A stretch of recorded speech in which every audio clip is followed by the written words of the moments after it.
All right, hey guys. Again, I appreciate you taking time coming to learn a little bit. And again, Coach G and I were talking about how great that this has been for our community. All the coaches that are trying to get better, and again, just getting a whole bunch of different perspectives.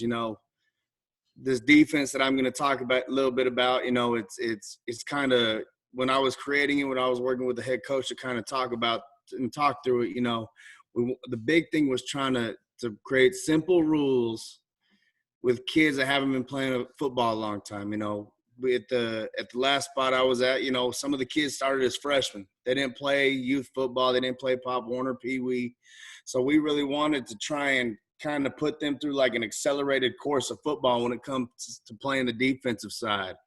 And, the big thing that always comes into this profession is a little bit of ego. You want to be able to do this, this, and this, all this. You want to run this many blitz packages. You want to run this many different coverages, you want to run this many different fronts, whatever it is, but you got to kind of put that to the side to figure out exactly what your kids can handle and exactly what they can handle where they don't. And what I mean by that is where they're not having to think when they're on the football field. You'll see I'm going to talk about, I did an X&O clinic last night, xnoclinics.com, talking about simple run fits out of the 4-2-5. This is kind of the second piece of that. And if y'all want that, just let me know. But this is kind of the second piece of that. As we were creating it, we wanted to come up with certain buzzwords. We wanted to keep one rule no matter what the formation, what the call was. We're going to make it simple for the kids so they don't have to think, they could just play. We were at a little bit disadvantaged because, we weren't always as athletic as the opposite team. But, I felt that this defense and, we felt that this defense gave us the best chance to keep numbers across the board, simple, and really helped our kids play fast. And we became, we had some pretty good statistics playing against, teams that were a little bit superior than us athletically. But we put up some really good stats. We were a top 10 in the area for 5A for run and pass yards allowed and points allowed. And we did a pretty good job of instilling, how we want this to run, how it's almost you could put it on autopilot and the kids could run it because they just rep the same stuff over and over and over that they get really good at it. And then as you start getting those base rules, then you can start to expand because you always have that backdrop, the basic knowledge, the base knowledge that they have that you can relate it to. And that's what I'm going to talk a little bit about here. I'm going to take y'all through my process. I'm going to tell you specifically how I called it. I'm going to give you all the terminology that I used. So that way, this is what I know. You could apply it to however you want to afterwards to your defense. But again, this is just kind of giving a bunch of different looks while keeping it easy for your own kids. So I'm going to go on present right now. Okay, I'm going to share my screen. Again, maintaining your rules out of the multiple 4-2-5 defense. Okay, so again, my thought process when we were coming up with this. Okay. So, again, we talk about KISS. Anybody who's seen The Office, Joe Brady talked about it when he got hired on with the Panthers. Keep it simple, stupid. Okay? Keep it simple so that way your kids don't have to think. If it takes you a second to start explaining your own defense or you kind of have to pause and think and imagine what it's going to be like with a kid who has far less football knowledge. So the big thing for me is, we're going to try and keep everything. All of our run fit rules, there are 4 rules. And each position has a different run fit rule. And for the 95% of our calls, those are going to be their rules. And you're going to see that a little bit when I give y'all some different variations of how I called stuff. But again, it's just going to be keeping it simple and making sure that, I could always go back to one of my linebackers right now. I could hit him up on Twitter. I could call him. I'm going to say, all right, hey, Leo, what's your run fit rule right here? He's going to spill. Okay, I could go talk to one of my strong safeties, weak safeties. Hey, what's your rule? We're going to force or we're going to clean the spill. I'm going to get in a little bit about that because I want to explain my run fits so that way we could kind of discuss a little bit how I keep those same run fits and the same coverage responsibilities after, I make different calls with it. Again, we're going to be aggressive in pursuing the ball carrier. That's the biggest thing. If you sell to your kids, look, you're going to get lined up. You're going to know your rule. You're going to get the call, and all you got to do is go find the football. Don't worry about nothing else. Trust your read, trust your eyes to get you to the football, and that's what we did. And they were really good at it because you could just always sell it to your kids. Guys, it's not difficult. You got one job to remember against the run. You got one pass drop in 98% of your coverages that you got to take from the linebacker spot. Safeties, you got back deep or you got a flat. You're just keeping the same rules no matter what you're calling it, so that way the kids can go aggressively pursue the ball carrier. And again, the best position possible. You got to train them how to make the play. This is something I talked a little bit about more yesterday, is when I was a defensive coordinator at my last school, we did a tackle circuit or a turnover circuit every day. We had two different types of tackle circuits that we worked. We're going to work one on Monday, one on Wednesday. We're going to work our turnover circuit on Tuesday. And we're going to do that because, again, let's say you're in a position where you have less than superior athletes. Okay, you're playing with either average or slightly below average athletes. Okay, your job as a coach is to put them in position to make the play and teach them how to make the play. They may not make it. Sometimes you're just going to be overmatched. Sometimes you're going to have that 5'8" corner going up against a 6'3" receiver that's going to Ohio State. That's what is going to be what it's going to be. But for the most part, you still got to teach your kids how to get lined up, how to get in the right position when the ball is snapped, and then able to at least attempt to make the play. When I went back and I watched a little bit of this film, the plays that we missed were not blown assignments. There were plays that we missed because, A, we missed a tackle. Okay, maybe they just got a stud, or there's just other certain situations that, it's tough to make that play, and you always got to drill. You always got to keep firing, figuring out a way to get better. But there's just some matchups that you ain't going to win. So you always got to try and get them in the best position possible, get them in the right spot, and don't beat yourself down that, they scored on this play that you worked all week. They just beat us. It happens. It's football.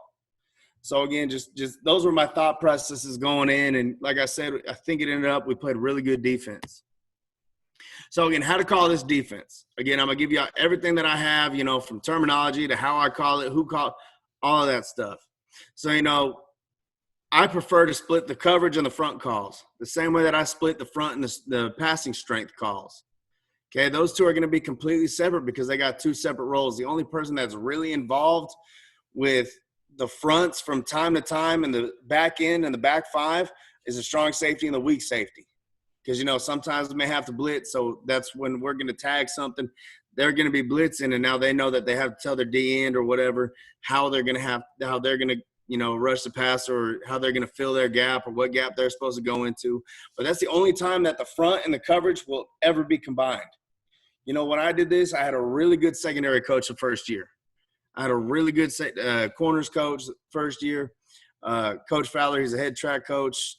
Lord only knows where. Some college. I can't even remember the state it's in. But I felt comfortable with him doing everything on the back end. So while I was the front guy, I was calling the D-line stunts. I was calling the linebacker fits. I was calling the linebacker blitz. I was calling everything, all the movement. It was split up, so no matter what I called, 98% of the time, he could just call the coverage. And they wouldn't interfere at all. So we split those up. Again, if we had a blitz, I'd tell him, hey, we're going to run this. This is the coverage we're going to run behind it. But for the most part, he called the entire coverages. And I was able to handle the fronts. And that really, again, breaking down the defense into two parts. Now your safety or your corner doesn't have to worry about all the stuff that's going on in the backfield. They get to keep their eyes where they need to keep their eyes. And that was a really big thing for me, and I think our kids really adapted to it. So, again, this is how it started out. Okay, so in the beginning, again, we're creating this defense. We had 4 front calls. We had 5 D-line stunts, 6 blitzes, and 4 coverages. Okay, I added a little bit to that as I kind of put in on this presentation as the season went on, some of the stuff that we added. But, again, 4 times 5 times 6 times 4, 86 different calls. Okay, we got 86 different front calls from the fronts to the over front to the stunts and the blitzes. We had 86 different types of fronts. Okay, and then we had 4 coverages. So do 86 times 4. Now you got a whole bunch of different. You got so many options. But again, your rules are staying the same. It's almost like a menu. You're just kind of mixing and matching sometimes. Figuring out what you like, what your kids like. Again, but you're not going crazy. You're not adding too much. You're having your 4 front or 5 D-line stunts that the D-line's got to know, the 6 blitzes that some of the D-line's got to know. Linebackers got to know the fronts, and they don't even really got to know it at first because they can see where the defensive lineman lines up and they have the open gap. But again, we're just painting a picture for the offense, which we're going to talk about here in a second. And then again, reps and high intensity practice. Okay, again, we're always big, when we pursue, when we tackle, it's all going to be a game speed. It's going to be a game rep. We're going to get really good at being a game rep. Sometimes being the fastest defense you can doesn't require having 4, 6, 4, 5 kids. Okay, doesn't require those kids. It's about how fast can you get everybody to pursue the football. Because again, you have a lot better chance. I'm not a genius or anything, but I know if I get 7 hats around the football, I got a really good chance of stopping that run. Or if, they throw a bubble and I get 7 hats of that football, I got a really good chance of, of me making the tackle as opposed to them breaking and making a big play. So again, we're gonna rep everything at reps, high intensity practice. You got to try and build that mentality with the defense. Again, I'm gonna say it again. If you do not have the top tier athletes, that will be the difference in your defense. It'll be a big difference. So again, I kid you not, this was the front calls and our coverages with the blitzes for our entire defense for 1 year. Okay. We had over, which was going to the over strength, which, let's say that we're working by a 2x2 with a running back, shotgun. We're going to go opposite the back. So we're going to go over to the strength. We're going to go under the strength. So again, we're going opposite now. So we're going to line up in a 3 and a 1 to the back side. We're going to line up in heads, which was a straight up 2, nose to nose with the guard, and we're going to slant to the strength. Okay. Tres, which is it's a 3-man front. It's just another way to be multiple and give a different look. So we just back that weak side defensive end off, scoot the tackles over, and now I got a 3-man front, and I got it drawn up here so that way y'all can see it. And then again, read. Read was the call that we made when we were blitzing an outside safety. When we were blitzing that strong safety or that weak safety. And again, I got that drawn up here as well. They just knew where, that was more or less, it was basically an over front, but – the safety knew that he had to communicate with the defensive end if he was going outside, or maybe we're even running a little gap exchange where the end goes outside and the safety comes inside. The stunts, okay, so we ran text, which is tackle before end, and we'll mirror them. So if we have our 4-man front, tackle goes first, and then the end comes around as the looper. Exit is the opposite. The ends go first, and now the tackles are the looper. I'm not a big fan of that one because that just means your big guys now have to play a little bit more in space, and that's a little tough for them. It's great if you got ends that can penetrate hard and take that away, but then again, if let's say you get caught, they throw the ball, and now you got 2 big guys that have to set the outside part of the pocket. They can't get run around, so I'm not a big fan of that one in passing downs, but we ran it a ton. Nut was nose before tackle. That means the weak side tackle goes first. He's the nose that I typically called. And like I said, if y'all want to see some film, just let me know. Ton is the strong side tackle before the weak side tackle.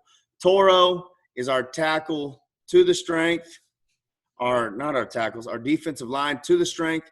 And our tank is our defensive line slant away from the strength. So those were just, 5 calls for fronts, 5 calls for stunts. We got a whole bunch of different combos that we could use. Then here's our blitz packages. Okay, we got bullets. This is kind of TCU's terminology. Bullets, the inside linebackers. We go strong, weak, or double bullets. Dog, which we could go strong or weak. Those were the outside safeties, strong safety, weak safety, or both of them. Again, Moss was the Mike, which is a strong side backer, and the strong safety. Boom, which was is just the opposite. And the kids really worked this, so they got really good at it. We had wow, which was weak safety and weak side backer. So again, but here's the big thing. So, you have this menu and you could decorate it how you want, but it's 5 times 5 times 4. So you have 100 different variations of your front 6 that keep your rules the same. So now you're showing those offensive linemen, that quarterback, the running back, the receivers, with the coverages sometimes, they're getting 100 different variations of your front 6 where they may have an extra hitter coming from. Okay, so just 100 different variations, but you're not adding a whole bunch. you can mix all this up and you got a whole bunch of stuff that you could do. But guess what? You're still maintaining your same rules, which we're going to talk about here next. And then again, you're making it easy on your kids. Okay, your kids don't have to think a whole bunch. And then again, here's our coverages. You know, I'm a big single high cover 3 guy. I love it. That's how I do it. I love cover 3. I think it's, you know, again, it's just my opinion. I think it's a great equalizer, you know, because you're able to roll that weak safety down. Now you got 2 of your clean the spill players. It's tough to get the edge against a 4-4 cover 3. But then again, we call it a multiple 4-2-5 because that weak safety can now back up. He can play pass coverage. He can play deep half. We could play quarters, all that stuff. Okay, so again, here's my reasoning. Okay, here's my reasoning why I want it to be multiple yet simple.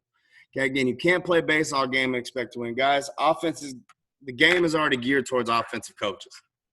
It is. It's already geared towards offensive coaches. The rules, you know, the way that the game's played, at the tempo is, you can't play base all game and expect them not to take advantage of it. You know, if you're that dominant team that's good enough to do it, more power to you. Okay, but for the most part, we're all playing on an equal playing field. So you've got to be able to mix it up and be able to try and create some negative plays on first and second down. Then you could play base. Then you can start to mix it up, you know, not as much with the blitzes or stuff or be super aggressive. But, you know, you get to scale back a little bit when you got a little bit more manageable down and distance. Okay. The next point is I asked, you know, I was an O-line coach at the beginning of my career. I started out coaching O-line for 3 years. I coached it 1 year when I was actually a defensive coordinator as well. But my personal opinion, I've talked to several different O-line coaches, and they say they hate movement, they hate stunts, they like to know exactly what you're going to be in. Okay, so that way they can teach it throughout the game. But if you've ever listened to an O-line coach talk about the game plan, and they have to say, all right, guys, this is what we get some of the time. And some of the time they're going to do this. Then they got to answer the question. They're a guard. I say, Coach, what if this 3, he slants inside and then the backer comes here? It's just making them think, okay? Again, we're going to talk about it as well. You don't have to beat the coach on Friday nights, on Saturday mornings, whatever. You don't have to beat the coach on the opposite sideline. You got to beat those 16, 17-year-old, 18-year-old kids. That's who you got to beat. So if you're able to maintain your simplicity while appearing multiple to the offense, where they got to stress, they got to think, they can't just say, all right, hey, we're going to get a 3, a 1, a 5, and then a 5 on the other side. If they do that, they'll be able to pick you apart, but now you're making them think. Now you're making them sweat a little bit. You're making them stress to make sure that they got everything covered. But again, what are your kids working? What's your defense working? The same stuff they've repped for 10, 9, 8, 11 weeks. So that's why I'm a big fan of, you know, keeping it simple but appearing multiple. Again, separate your menu or your call sheet. Like I said, how I had this, you know, that's a little bit of a menu. You could really write down your calls, what you want. You could separate it by stunts, 4-man pressure, 5-man pressure, 6-man pressure, whatever. If you want to be able to play a 3-man front and only rush 3, whatever it is, you're able to do that. You're able to mix and match those, again, to get multiple looks while appearing simple. Okay, and then again, your game plan. Who is their weakest offensive lineman? How are you going to make it difficult on them to hide them? You know, who do you need to take away? You're able to do that with now you're able to take your calls and fine-tune them to find a way to take your rules and really pick on the weakest links or really find who you got to take the ball out of their hands. Okay, the best thing that happened to defensive football was the zone read. Okay, or, you know, any type of option like that. Because now the defense gets to dictate who gets the football. If they got a stud at quarterback, I'm not going to have my end chase down the line when he's unblocked so their best athlete gets the ball.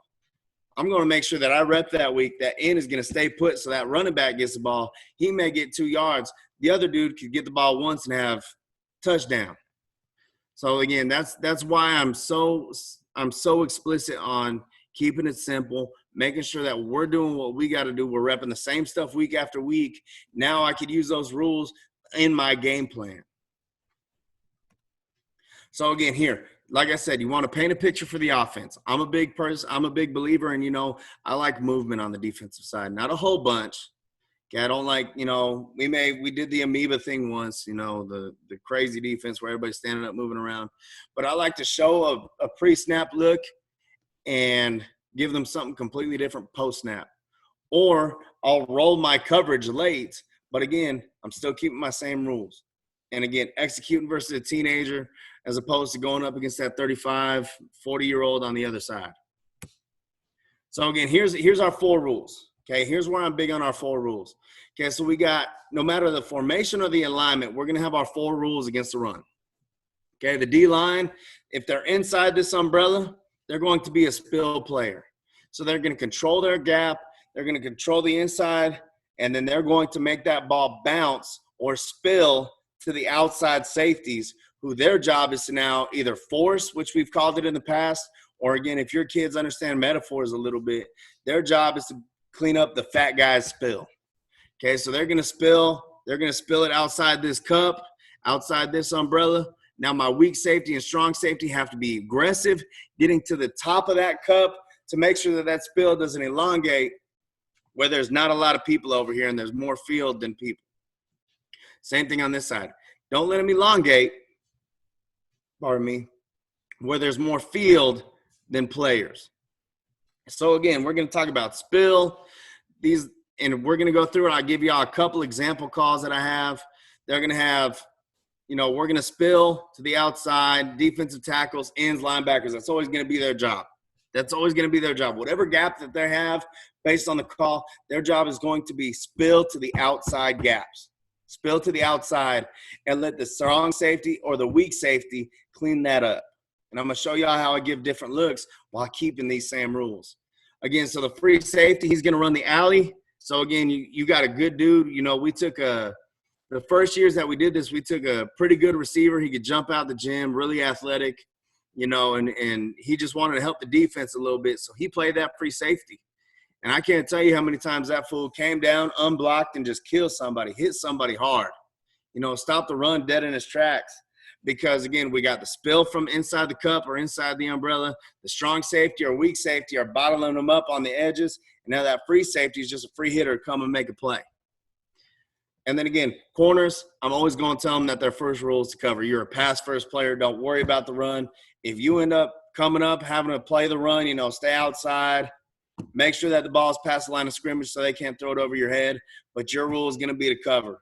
Like I said, I can still go to any of my guys from my time at Adamson High School in Dallas and ask them what are their 4 rules for their run fits. If they're a D-line or a linebacker, they're going to tell me spill. Strong safety, weak safety, they're going to tell me force or clean. Free safety, run the alley, corners cover. No matter the call. And that's what we're going to get into now, because now you see I got a different example. We're against spread right here. And let's say I called over 20, which we're taking our defensive linemen, we're putting them over to the strength. So we got our 5, our 3, our 1, and our end right here. We got our linebackers still. They're inside the cup. But what 20 means is it's like a 2 read now. Okay, so now we're playing cover 2 read. So this weak safety is going to back up. Ideally, I already know every offensive coach is about to get on me saying, I'm just going to throw it to this guy. He'll be bounced out a little bit. The diagram's a little tight. Strong safety still has his normal alignment, his normal job, but now we're showing it too high.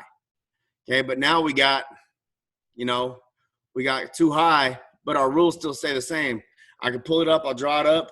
Okay, D-line, linebackers, what's your rule against the run? What's your run fit rule? We're going to spill, coach. Strong safety, weak safety. Weak safety, even though you're back, do you got pass first? No, sir.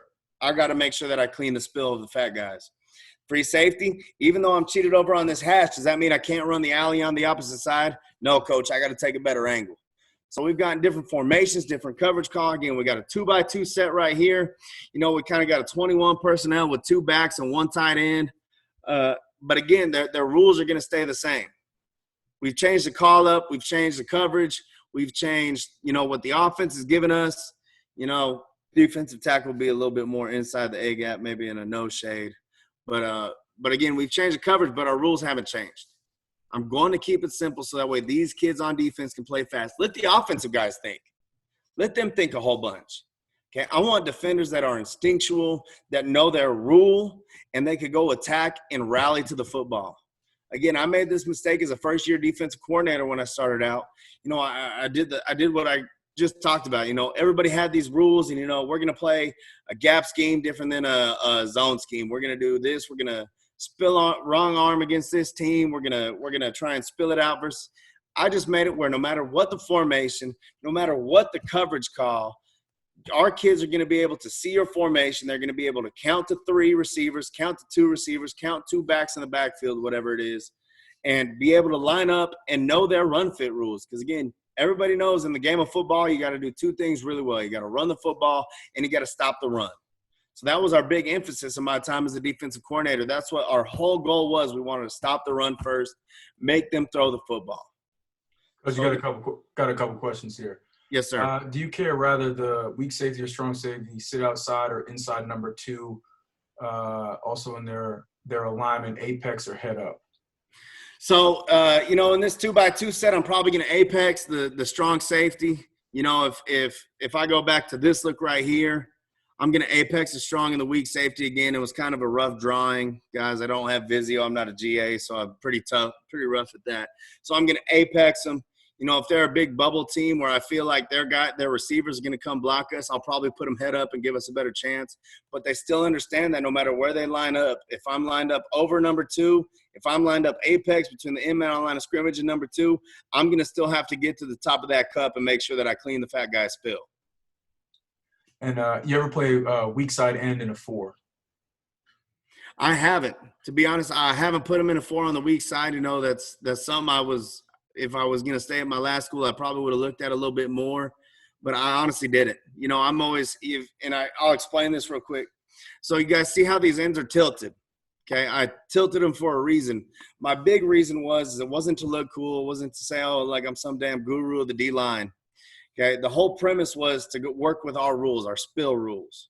I tilted them because as they come through – here, I'm going to take myself off share and get on the video real quick. Sorry, guys. Okay, so again, as they come through, as they're tilted in, my offensive lineman's here. My spill rule, my gap, even though I'm tilted, is still going to be the C gap if I'm on the right side. So I'm tilted in because my goal is to hit hand on pec, hand on shoulder.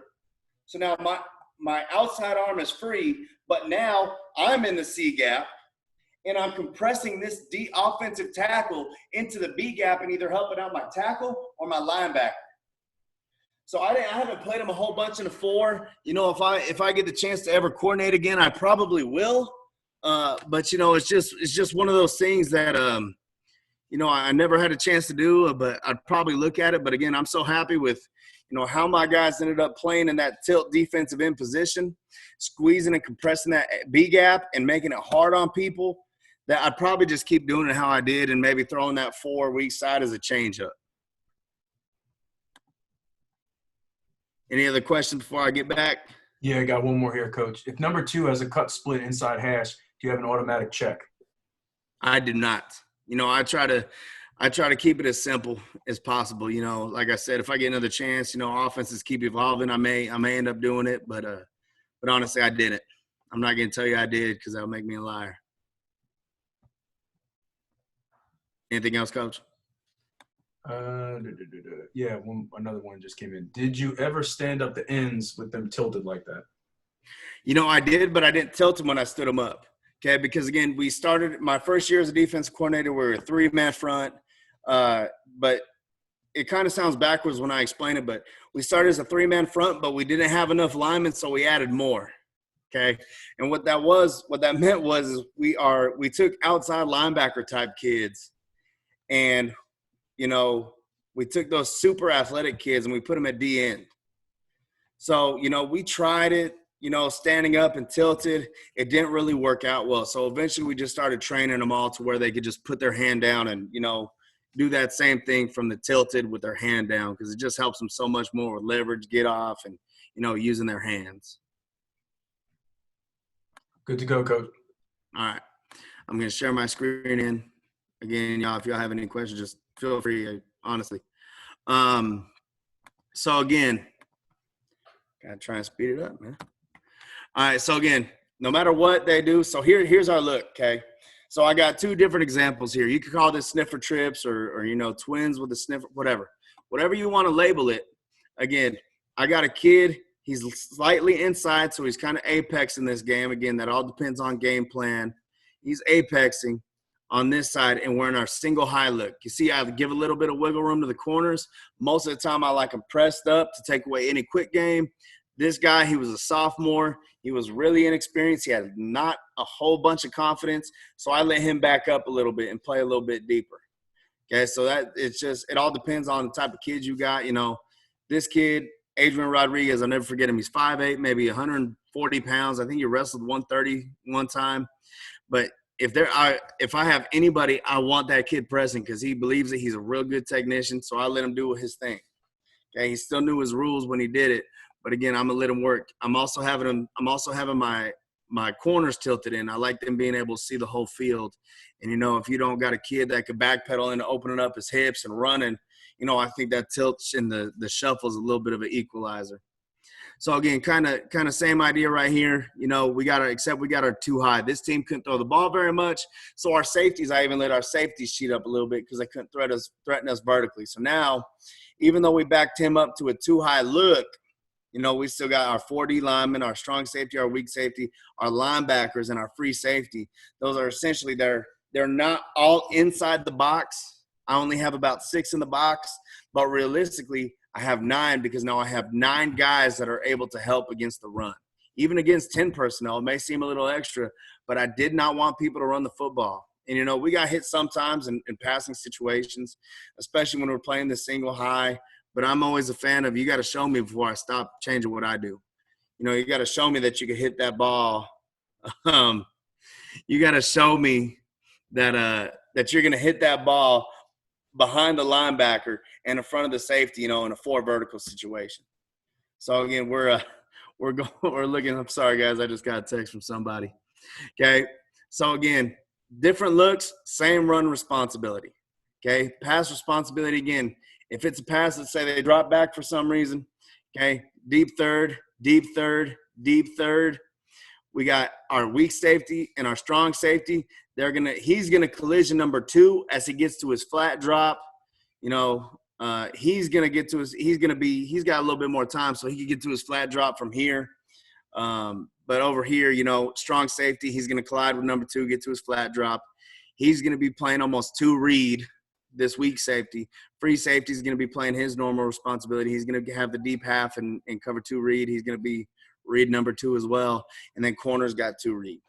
So again, but if the ball is ran, he's the weak safety still reading the in man on line of scrimmage. He knows that if it's a run and he reads his in man on line of scrimmage and he gives like a down block or a reach, he still has to get there to clean the spill. Okay, this free safety right here, I would have liked him cheated over a little bit because there's a lot of grass here. But he still knows that he's going to have to be able to run the alley on the opposite side. But he also knows, because I also explained to him how field and boundary works, how 80% of the game is played on a hash. So you're going to have a little less space on that weak side, and that's why I always put this guy, when in doubt, he needed to go to the field. Okay, he needed to go to the field. He was our best at using his hands, you know, making sure everything was inside his outside arm. So he always did that, and, you know, again, we had pretty good success with it. Coach, you got a couple questions here. Yes, sir. Verse 2x2, are you worried about zone bubble with your overhang apex? Actually, you know, we got killed with that, but, you know, I basically taught our kids, you know, that's essentially an RPO, right? So if we were my outside guys, I told them, don't go until you know. So if you see that ball in the hand right there, then you could go.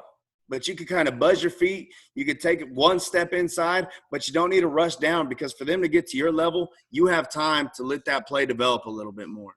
Now, if they're throwing that bubble, you're going to also be able to see from your 1 step and you're being patient. Now that ball's thrown outside. Now I could rally. I could use my hands against that number 2. I could use my hands to get that whatever block's coming if it's number 1.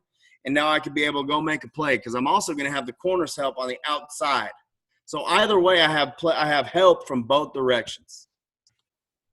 How many yards do you normally align your linebackers?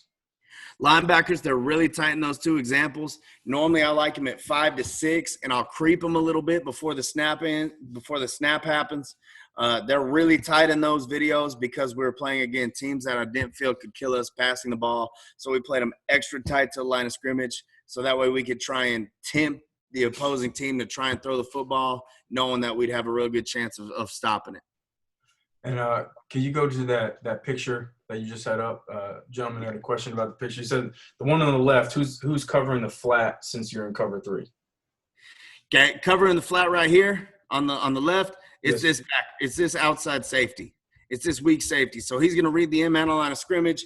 He gets any type of pass read, guy sits.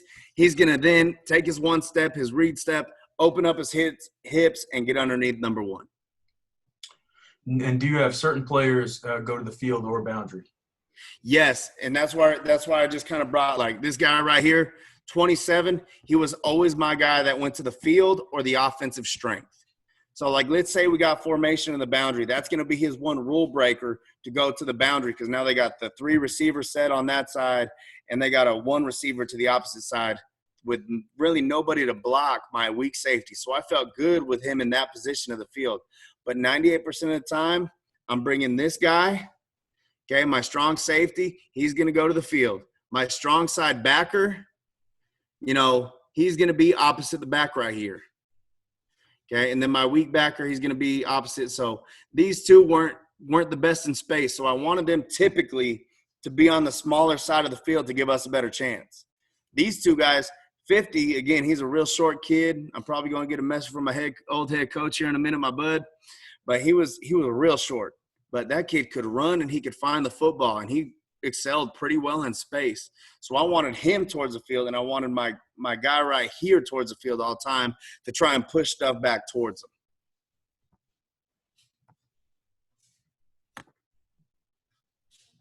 Any more questions? You're good, Coach. Okay. All right. So I only got a couple more, and then again, y'all could, hit me up a little bit later. So again, I'm giving y'all like 4 calls right now. Okay. So all I'm going to signal is tres, toro, and then my defensive guy, he'd put up this for 20. Okay. So tres, which is our 4-man front's becoming a 3-man front. Tres is 3 in Spanish. For those that didn't pass Spanish 1, it's what I teach. Okay. So again, we're going tres, toro, 20. So now the weak side end knows he's going to back up. We're 20. So now my weak safety's back. And again, my defensive tackles have to go over. So this is the 3-man front aspect. This is telling them where to slant. And this is telling the coverage that we're running. So now that we're in 20, the weak safety knows he's back. He still has to get to the top of the cup to clean the spill. Strong safety's rule doesn't change. Even though these guys are bumped over and slanting, they know that wherever they're slanting to, that's the gap that they have to control. The linebackers know exactly where they're going. So whatever open gap that they have, that's the gap that they have to hold. That's the gap that they're going to have to spill if they get, like, let's say we get quarterback ISO right here, and this back comes through the A gap and tries to lead up on him. This linebacker now knows he's got to take inside.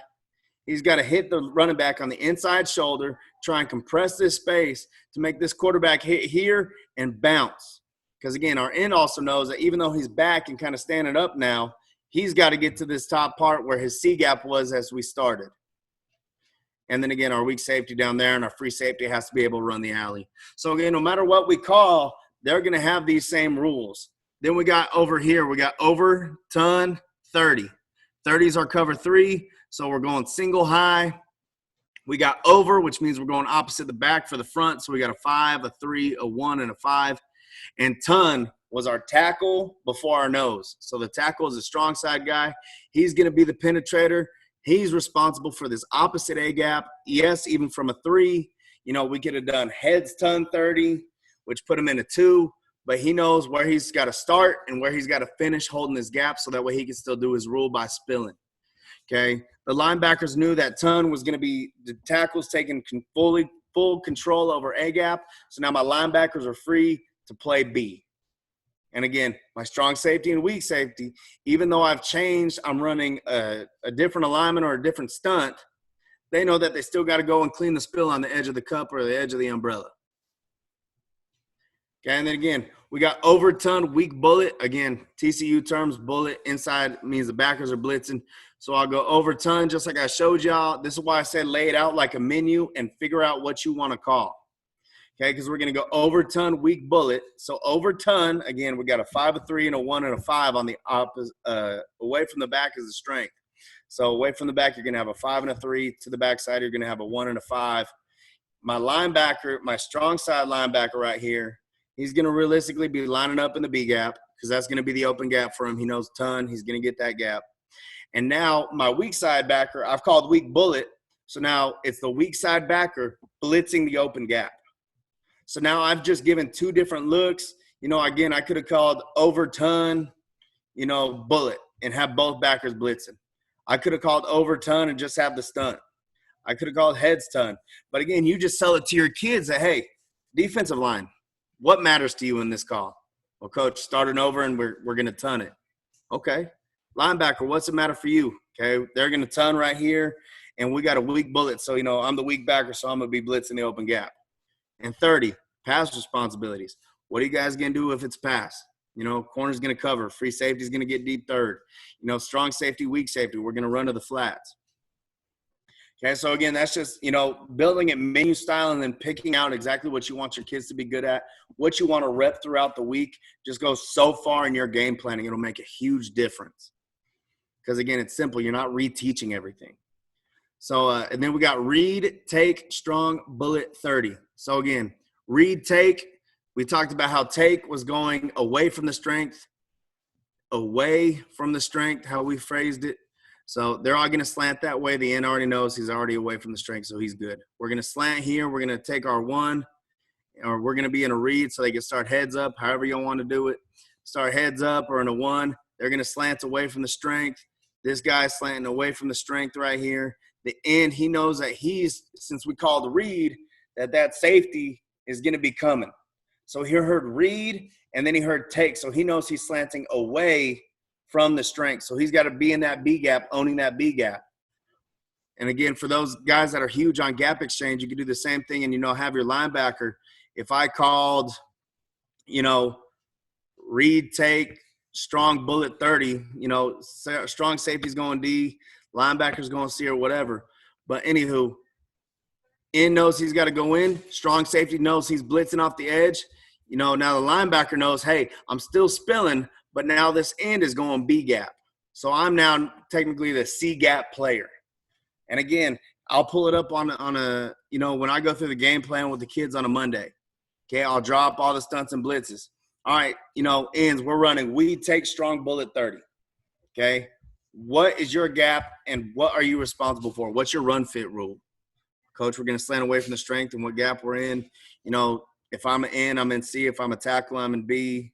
Tackle, I'm in A, and the opposite end, I'm in B. Then the linebacker, all right, guys, what's open here now? What do you guys have to control? Well, where the end left inside the umbrella, inside the cup. Linebacker knows that the A gap, the weak side guy knows that this A gap is uncovered. So now I know I got to fill that gap. Strong safety, I'm blitzing, but my path doesn't change. We're going strong bullet, but my path doesn't change. I'm still technically the clean player. So, again, these different calls, I want to give y'all guys different calls so that way you could see how easy you can still apply your own rules. And, again, gentlemen, that's basically it for me. You know, it's 45 minutes in. So, again, if you guys have any questions, I'm trying to get to everybody because I did a clinic with xandoclinic.com yesterday. You know, I'm trying to get PowerPoints out to everybody. Coach Kelley 2010 at gmail.com is how you could email me.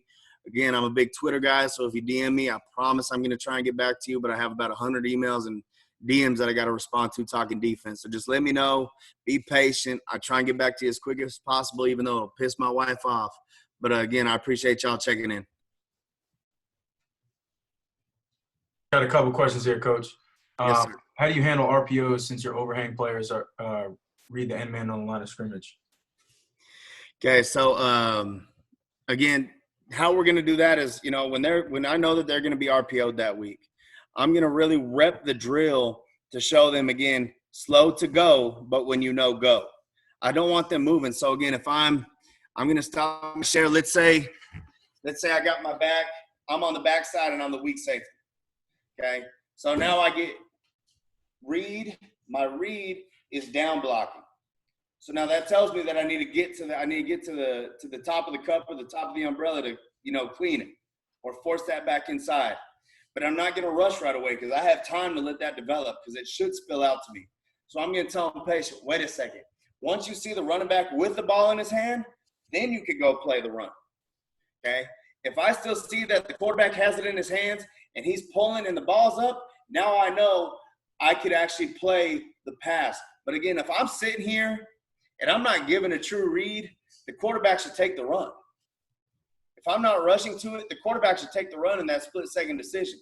If he ends up pulling it, I'm in great shape to make a play on the pass. But if that ball bounces some reason or comes back to me, now I can step up and make a play against the running back.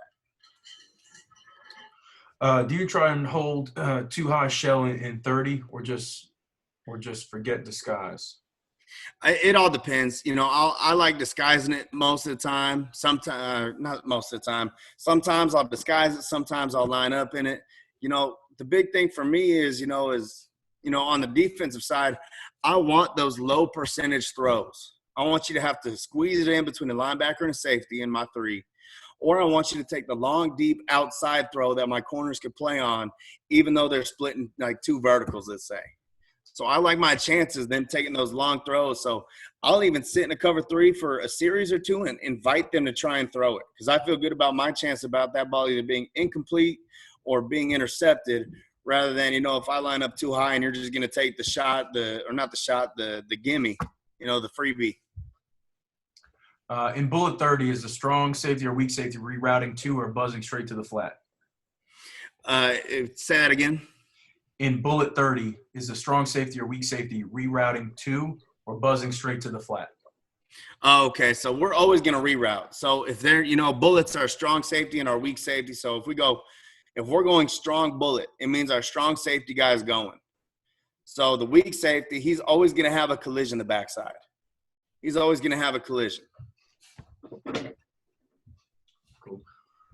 Cool. Anybody else have any questions for Coach? Obviously, he shared his contact information, email, Twitter.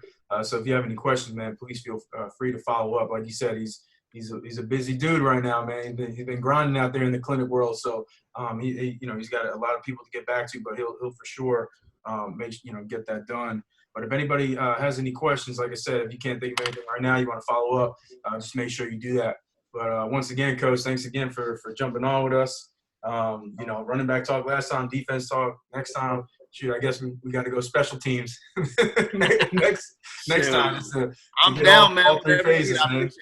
I appreciate you, man. Absolutely, I love it. All right, y'all. We're gonna wrap this one up. Next one, what time is it? Next one is at 3:30. All right, a little offensive talk. So we'll see y'all then. Coach, thanks again, man.